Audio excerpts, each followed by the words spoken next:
আসসালামু আলাইকুম। আজকে সারাদিনে বেশ কিছু বিষয় আমাদের নজরে এসেছে যে গণমাধ্যমের কর্মীদের পেশাদারি কাজে বাধা প্রদান এবং রাস্তার মধ্যে আমরা যে মোবাইল চেক করার মতো প্রাইভেসি লঙ্ঘন এবং ট্রাফিক কন্ট্রোল নিয়ে বেশ কিছু অভিযোগ আমাদের মধ্যে এসেছে।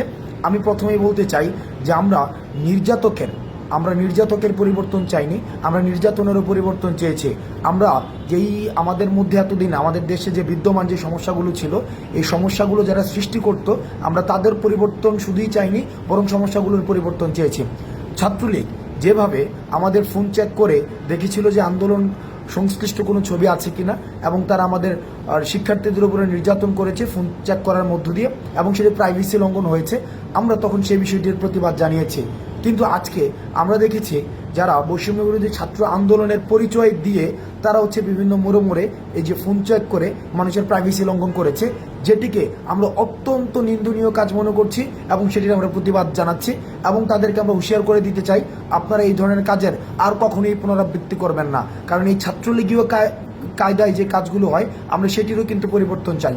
দ্বিতীয়ত, আমরা খবর পেয়েছি যে ধানমন্ডি 32-এ আমাদের গণমাধ্যম কর্মীদের অনেকেই তাদেরকে ছবি তুলতে বাধা দেওয়া হয়েছে, ভিডিও ফুটেজ নিতে বাধা দেওয়া হয়েছে। আমরা বিশ্বাস করি গণমাধ্যমের অবাধ স্বাধীনতা থাকা প্রয়োজন, এবং যারা মত প্রকাশ করতে চায় এবং যারা দ্বিমত প্রকাশ করতে চায়, উভয়ের স্বাধীনতা নিশ্চিত করা প্রয়োজন।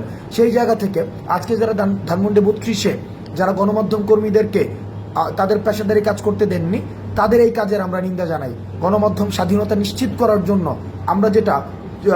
আমরা ফেসিস্ট গভর্নমেন্টের সময় আমরা যেটি দেখেছি যে গণমাধ্যমকে স্বাধীনভাবে কাজ করতে দেয়নি, সেই কাজের পুনরাবৃত্তি আমরা এখন আর চাই না। গণমাধ্যমের স্বাধীনতা উন্মুক্ত করা হোক। তৃতীয়ত, আমরা ট্রাফিক কন্ট্রোলের যে বিষয়টি, সেই বিষয়টি নিয়ে আমাদের কিছু বিষয় আমাদের কাছে পর্যালোচনা এসেছে যে ঢাকার বিভিন্ন প্রান্তে স্বতঃস্ফূর্তভাবে শিক্ষার্থীরা ট্রাফিক কন্ট্রোলের কাজ করছে, সেটি অবশ্যই ইতিবাচক। কিন্তু 2 কিলোমিটার একটা রাস্তায় যদি 5 থেকে 6 বার সেখানে ট্রাফিক চেক করা হয়, সেটি মানুষের বিরক্তির পর্যায়ে পড়ে। সুতরাং যারা বিভিন্ন পয়েন্টে ট্রাফিক কন্ট্রোলের কাজ করছে, তাদের প্রতি অনুরোধ থাকবে, আপনাদের কাজটি অনেক বেশি মহৎ এবং অনেক বেশি মহান, এবং এই ক্রান্তিকালীন সময়ে আপনাদের অবদান অনস্বীকার্য। কিন্তু আপনারা নিশ্চিত করবেন আপনারা যাত্রীদের সাথে এবং ড্রাইভারদের সাথে এমন কোনো ব্যবহার করবেন না যাতে করে আমাদের বৈষম্য বিরোধী ছাত্র আন্দোলন বা আমাদের রাষ্ট্র সংস্কারের যে কাজটি শিক্ষার্থীরা স্বপ্রণোদিত হয়ে করছে, সেটিকে কোনোভাবে প্রশ্নবিদ্ধ করা যায়।